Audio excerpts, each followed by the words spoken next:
രാഷ്ട്രീയ നേതാക്കളൊക്കെ ഇപ്പോൾ കുറച്ചുകൂടി പ്രായമുള്ള ആളുകളൊക്കെയാണ് ഭരണതലത്തിൽ അഡ്മിനിസ്ട്രേഷൻ്റെ ലെവലിലൊക്കെ എത്തുക. അപ്പോൾ അവർക്ക് സ്ത്രീകളോടുള്ള പെരുമാറ്റത്തിലായാലും ഈ പറഞ്ഞ നിറത്തിൻ്റെ കാര്യത്തിലായാലും മറ്റു കാര്യങ്ങളിലായാലും ഒരു പുതിയ മൂല്യബോധത്തെ പ്രതിഫലിപ്പിക്കാൻ കഴിയുന്നുണ്ടോ? അതോ CPM സംസ്ഥാന സെക്രട്ടറി നേരത്തെ പറഞ്ഞതുപോലെ പഴഞ്ചൻ ഫ്യൂഡൽ മൂല്യങ്ങളുടെ പ്രതിനിധാനമാണോ നമ്മൾ കൂടുതലായും കാണുന്നത്?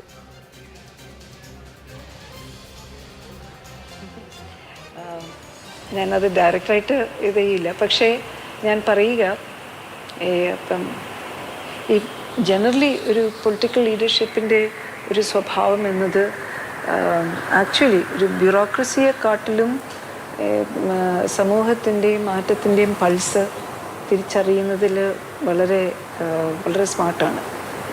അതുകൊണ്ട് അതിൻ്റെ തന്നെ ഇപ്പോൾ കേരളത്തിൻ്റെ ഒരു പ്രത്യേകത ഞങ്ങൾ കണ്ടിട്ടുള്ളത്, ഇപ്പോൾ ഒരു ബ്യൂറോക്രസിയിൽ നിന്നുകൊണ്ട് ഇത് പറയുകയാണെങ്കിൽ മറ്റ് സംസ്ഥാനങ്ങളിൽ സ്ത്രീകൾക്ക് കൊടുക്കുന്ന പോസ്റ്റുകൾ ഒരു ഒരു ഒരു പർട്ടിക്കുലർ ഫ്രെയിംവർക്കിൻ്റെ അകത്ത് നിൽക്കുമ്പോൾ ചീഫ് സെക്രട്ടറി മുതൽ finance secretary, industry secretary, IT secretary എന്നുള്ള രീതിയിൽ നിന്നും ഇപ്പോൾ കേരളത്തിൽ വനിതകൾ പോസ്റ്റ് ചെയ്യുന്നതിൽ ഒരിക്കലും ഒരു തരത്തിലുള്ള റിലക്റ്റൻസും കാണിക്കാത്തൊരു പൊളിറ്റിക്കൽ ലീഡർഷിപ്പാണ് കേരളത്തിൽ ഉണ്ടായിട്ടുള്ളത്. അപ്പം ഈ ലീഡർഷിപ്പിന് എന്ന് പറയുമ്പോഴും ഇതിൻ്റെ അകത്ത് നമ്മൾ എൻ്റെ സംവിധാനത്തിൻ്റെ അകത്ത് ഒബ്വിയസ്ലി ഇപ്പോൾ കുറേ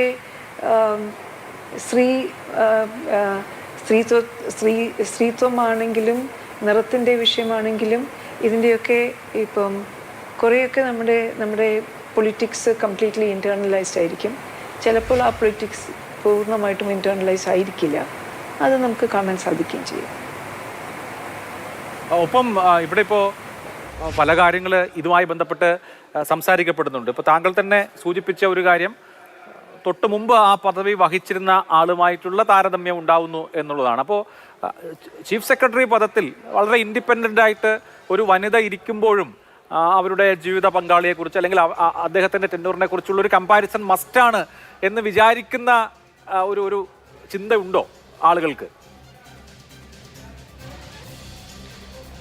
അതല്ല കാര്യം. ഇപ്പോൾ നമുക്ക് ആക്ച്വലി ഇപ്പോൾ ഏതൊരു പോസ്റ്റിലോട്ട് പോകുമ്പോഴും നമ്മുടെ മുന്നിലിരിക്കുന്ന നമ്മുടെ മുൻപേ അവിടെ ഇരുന്നവരെ എങ്ങനെയായിരുന്നു അവരുടെ പ്രവർത്തനം, എന്തിലായിരുന്നു അവർ താല്പര്യം കാണിച്ചിരുന്നത്, എന്തൊക്കെ തരത്തിലുള്ള ഭരണ രീതികളാണ് അവർ അവലംബിച്ചത്, ഇതൊക്കെ നമ്മൾ ഇപ്പോൾ കേൾക്കുകയും അത് നമ്മളുടെ രീതികളുമായിട്ട് എപ്പോഴും ഒരു തുലന ഉണ്ടാകുകയും ചെയ്യും.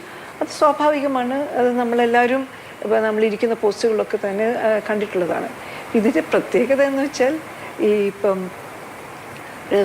നല്ല തരത്തിലുള്ള ഒരു പ്രവർത്തനം കാഴ്ചവെക്കുന്നു എന്ന് അല്ലെങ്കിൽ ഒരു സർവ്വസമ്മതനായിട്ട് ഇത് വരുന്നു, അല്ലെങ്കിൽ ഒരു വളരെ പേര് കേൾക്കുന്നു ഒരു പദവിയിൽ, അത് കഴിഞ്ഞ് വരുന്ന ആളിന് എപ്പോഴും പ്രയാസമാണ്. അത് ഭാര്യയും കൂടിയാകുമ്പോൾ പ്രയാസം അല്പം ഇരട്ടി പ്രയാസമാണ്. അതിപ്പോ ഈ നമ്മുടെ വർക്ക്, നമ്മുടെ ജോലി വിലയിരുത്തി സത്യസന്ധമായി നടത്തുന്ന പ്രതികരണങ്ങളാണോ അതല്ലെങ്കിൽ ഒരു മുൻവിധിയാണോ? അല്ല, ഇതിൻ്റെ അകത്ത് കുറേയൊക്കെ നമ്മളുടെ ഇപ്പം ജെൻഡറിൻ്റെ വിഷയമുണ്ട്. ഇപ്പം ഉദാഹരണത്തിന് ഒരു സ്ത്രീകളുള്ള ഒരു സമൂഹത്തിൻ്റെ അകത്ത് ഞാൻ വളരെ ഇൻഫോർമലായിട്ട് പെരുമാറും. പക്ഷേ എൻ്റെ ചുറ്റും പുരുഷന്മാരാണെങ്കിൽ ഞാൻ വളരെ ഫോർമലായിട്ടേ പെരുമാറുകയുള്ളൂ. എൻ്റെ ഭർത്താവിനെ സംബന്ധിച്ചിടത്തോളം അദ്ദേഹം പുരുഷന്മാർ ഉള്ള ഒരു കൂട്ടായ്മയിൽ അദ്ദേഹത്തിന് വളരെ ഇൻഫോർമലായിട്ട് നിൽക്കാൻ പറ്റും. സ്ത്രീകളുള്ള ഒരു കൂട്ടായ്മയിൽ അത്ര ഇൻഫോർമൽ ആകാനായിട്ട് അദ്ദേഹത്തിന് സാധിക്കില്ല. കേരളത്തിൻ്റെ നമ്മുടെ ഇതിൻ്റെ ഭരണത്തിൻ്റെ സ്വഭാവമാണ് നമ്മൾ മിക്കവാറും തട്ടുകളിൽ കൂടുതൽ കാണുന്നത് പുരുഷന്മാരാണ്. അപ്പോൾ അതുകൊണ്ട് ബന്ധത്തിൻ്റെ കുറേ കൂടി ഒരു ഫോർമൽ തലത്തിലോട്ട് ബന്ധങ്ങൾ പോകും. അപ്പം പക്ഷേ വേണുവിൻ്റെ ഭാര്യ ആയതുകൊണ്ട് ഇപ്പോൾ വേണുവിൻ്റെ അതേ സ്വഭാവം കാഴ്ചവെക്കും എന്നുള്ളൊരു പ്രതീക്ഷയുണ്ടെങ്കിൽ ആ പ്രതീക്ഷ അത് വ്യത്യാസം ഉണ്ടാകുമല്ലോ. സോ അത് ഇപ്പോൾ എൻ്റെ കൊളീഗ്സിൻ്റെ ഇടയിലാണെങ്കിലും ഞങ്ങൾ ഇൻറ്ററാക്ട് ചെയ്യുന്നൊരു സമൂഹത്തിലാണെങ്കിലും ഇപ്പം പൊളിറ്റിക്കൽ ലീഡർഷിപ്പുമായിട്ട് ബന്ധപ്പെട്ടിട്ടാണെങ്കിലും ഒക്കെ തന്നെ ഇതിൻ്റെ ഒരു ഗ്യാപ്പ് നമുക്ക് കാണേണ്ടതായിട്ട് വരും. പക്ഷേ നമ്മൾ കാണുന്നത് ഇപ്പം ചീഫ് സെക്രട്ടറി എന്ന നിലയ്ക്ക് ഇപ്പോൾ ഓരോ ചീഫ് സെക്രട്ടറിയും അവരുടെ തനതായിട്ടുള്ള ഒരു രീതിയാണ് ഓഫീസിലോട്ട് കൊണ്ടുവരുന്നത്. അത് ഭരണ നേതൃത്വത്തിനായാലും ഭരണകൂടത്തിനായാലും ഇതിൻ്റെ സപ്പോർട്ട് സംവിധാനങ്ങളാണെങ്കിലും നമ്മുടെ മൊത്തം സ്റ്റേക്ക് ഹോൾഡർ കമ്മ്യൂണിറ്റിക്കും അറിയാം. അവർ ഇപ്പം പ്രവർത്തന രീതിയിലും നമ്മുടെ സ്വഭാവത്തിലും നമ്മൾ പ്രയോറിറ്റൈസ് ചെയ്യുന്ന കാര്യങ്ങളിലൊക്കെ മാറ്റമുണ്ടാകും എന്ന് തിരിച്ചറിഞ്ഞുകൊണ്ട് തന്നെയാണ് പുതിയ ആളുകളെ സ്വീകരിക്കുന്നത്. അപ്പോൾ അതിൽ ഇപ്പം പ്രത്യേകതയൊന്നുമില്ല.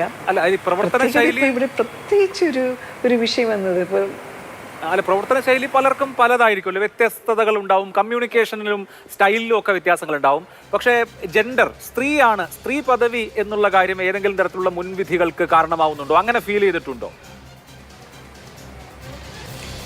അല്ല, അതാണ് ഞാൻ സൂചിപ്പിച്ചത്. ഞങ്ങളുടെ എൻ്റെ കമ്മ്യൂണിറ്റി, എൻ്റെ ചുറ്റുമുള്ള കമ്മ്യൂണിറ്റി ഒരു പുരുഷ കമ്മ്യൂണിറ്റി ആകുമ്പോൾ എൻ്റെ റെസ്പോൺസസും എൻ്റെ ചുറ്റുമുള്ള കമ്മ്യൂണിറ്റി ഒരു സ്ത്രീ കമ്മ്യൂണിറ്റി ആകുമ്പോൾ എൻ്റെ റെസ്പോൺസും തമ്മിൽ വലിയ വ്യത്യാസമുണ്ട്. അപ്പോൾ അത് ഒബ്വിയസ്ലി എൻ്റെ പ്രവർത്തന ശൈലിക്ക് അത് ആ ഒരു ആസ്പെക്റ്റ് കാര്യമായിട്ട് കടന്നു വരും. അല്ല, ഞാൻ ചോദിച്ചത് ഇപ്പോൾ അങ്ങയുടെ വർക്കിംഗ് സ്റ്റൈലിനെ കുറിച്ചല്ല, അല്ലെങ്കിൽ പെരുമാറ്റത്തെക്കുറിച്ചല്ല.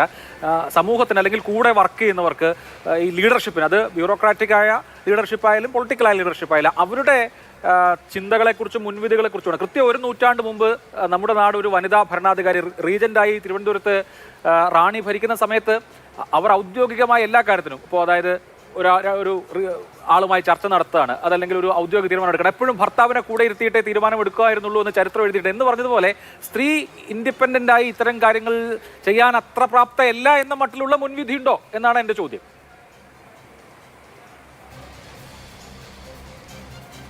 മുൻവിധി മറ്റുള്ളവർക്കുണ്ടോ എന്ന് ചോദിച്ചാൽ ഞാൻ പറയും കേരളത്തിൽ ആ മുൻവിധി വളരെ കുറവാണ്. ഒരു പ്രത്യേകിച്ചും ഈ സർവീസിൽ ആ ഒരു മുൻവിധിയെ ഞാൻ കൂടുതലും അനുഭവിച്ചത് ചെറുപ്പത്തിലാണ്. പ്രായം കൂടും തോറും എനിക്ക് തോന്നുന്നു ഈ നമ്മളൊരു ഒരു സ്ത്രീ ഭാര്യയുടെ സ്ഥാനത്ത് നിന്ന് ഒരു അമ്മയുടെ സ്ഥാനത്തോട്ട് കടന്നു വരുമ്പോഴത്തേക്കും കുറേ കൂടി സ്വീകാര്യത ഉണ്ടാകുന്നു എന്നാണ് കാണുക. അപ്പോൾ അതുകൊണ്ട് തന്നെ ഇതിൻ്റെ ഇപ്പം നമ്മളോടുള്ള ഇൻട്രാക്ഷനിലും നമ്മളുടെ ഉൾക്കൊള്ളുന്നതിലും ഒക്കെ തന്നെ ഇപ്പം പ്രായം കൂടും തോറും അത് കുറച്ചുകൂടി എളുപ്പമാകുന്നു എന്നാണ് കാണുന്നത്. തീർച്ചയായിട്ടും നേരത്തെ ഈ പൊളിറ്റിക്കൽ ലീഡർഷിപ്പിനെ കുറിച്ച് പറഞ്ഞപ്പോൾ കേരളത്തിലെ പൊളിറ്റിക്കൽ ലീഡർഷിപ്പ് കുറച്ചുകൂടി സെൻസിറ്റീവ് ആണ്, അല്ലെങ്കിൽ കുറച്ചുകൂടി ഈ പഴഞ്ചൻ മൂല്യങ്ങളെ അതിജീവിക്കുന്ന കാര്യത്തിൽ മെച്ചപ്പെട്ടതാണ് എന്ന് പറഞ്ഞല്ലോ. നമ്മൾ ഈ ബ്യൂറോക്രസിയും പൊളിറ്റിക്കൽ ലീഡർഷിപ്പും താരതമ്യം ചെയ്താൽ ഈ പഴഞ്ചൻ മൂല്യങ്ങളെ അല്ലെങ്കിൽ യാഥാസ്ഥിതിക കാഴ്ചപ്പാടുകളെ അതിജീവിച്ച് കുറെ കൂടി പുരോഗമനപരമാവുന്ന ഒരു ചിന്ത സ്വീകരിക്കുന്ന കാര്യത്തിൽ ബ്യൂറോക്രസിയേക്കാൾ ബെറ്റർ പൊളിറ്റിക്കൽ ലീഡർഷിപ്പാണോ? എക്സ്പോഷർ കൂടുതൽ ഒരു തരത്തിൽ ഈ ഗ്രൗണ്ടിൽ ഓൺ ദ ഗ്രൗണ്ട് ലൈവ് വയറായിട്ട് നിൽക്കുന്ന പൊളിറ്റിക്കൽ ലീഡർഷിപ്പ് തന്നെയല്ലേ. അപ്പോൾ ആ രാഷ്ട്രീയ നേതൃത്വത്തിന് കിട്ടുന്ന അവസരങ്ങൾ പലപ്പോഴും നമ്മുടെ ഉദ്യോഗസ്ഥ സംവിധാനത്തിന് കിട്ടാറില്ല. അതുകൊണ്ട് തന്നെ നമ്മൾ ഇരിക്കുന്നൊരു ഇട്ടാവട്ടത്തിൻ്റെ അകത്ത് കിടന്ന് കറങ്ങുന്ന ഒരു പ്രവണത നമുക്കുണ്ട്. യെസ്, അതൊരു ആത്മവിമർശനം കൂടിയായി വേണമെങ്കിൽ എടുക്കാവുന്നതാണല്ലോ. ഒപ്പം ഇപ്പോൾ ഇതിനു മുമ്പ് കേരളത്തിലുണ്ടായ ഒരു വലിയ വിവാദം, കലാകാരനായ RLV രാമകൃഷ്ണനെ നിറത്തിൻ്റെ പേരിൽ ഒരു കലാകാരിയായ സത്യഭാമ അപമാനിച്ചു. അന്ന് സമൂഹം മുഴുവൻ RLV രാമകൃഷ്ണൻ എന്ന കലാകാരനോടൊപ്പമാണ് നിന്നത്. സത്യഭാമയോടൊപ്പം ആരും നിന്നില്ല. അവർക്കത് പിൻവലിക്കേണ്ടി വന്നു, തിരുത്തേണ്ടി വന്നു.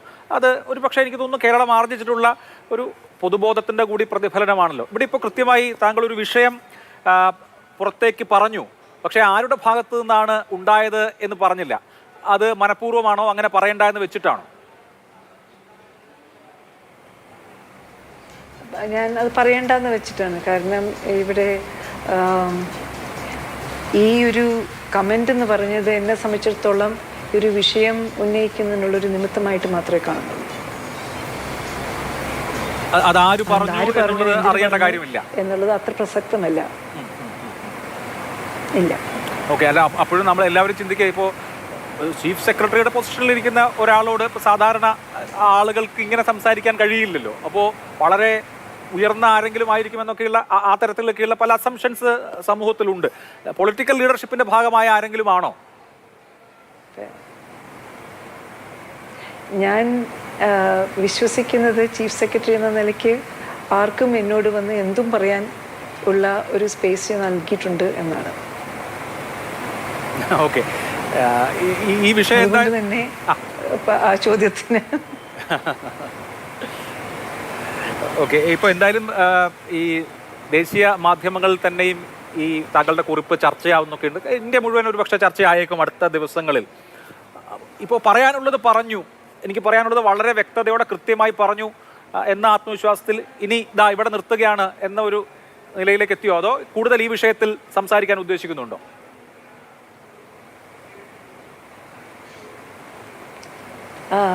അതിനെക്കുറിച്ച് തീരുമാനമായിട്ടില്ല.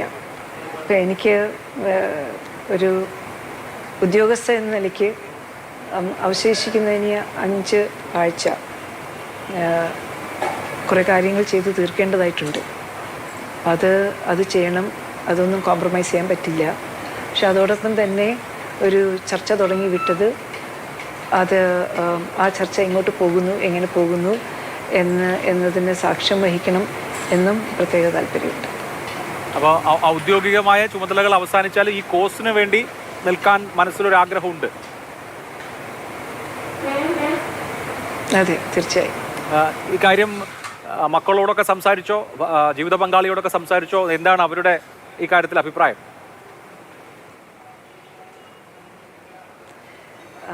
അവരോടും കൂടിയൊക്കെ സംസാരിച്ചിട്ടാണല്ലോ ഈ പോസ്റ്റ് ഇടുമ്പോൾ ഒരു റിയാക്ഷൻ റെസ്പോൺസ് ഉണ്ടാകും എന്ന് അറിഞ്ഞുകൊണ്ട് തന്നെയാണല്ലോ പോസ്റ്റ് ഇടുന്നത്. അപ്പോൾ ആ റിയാക്ഷൻ, ഈ രീതിയിലുള്ള റിയാക്ഷൻ ഉണ്ടാകണമെന്ന് ആഗ്രഹിച്ചിരുന്നു. അത് വന്നതിൽ സന്തോഷം. പക്ഷേ എന്നിരുന്നാലും അതിന് ധൈര്യം തന്നത് എൻ്റെ ഭർത്താവും എൻ്റെ മക്കളും തന്നെയാണ്.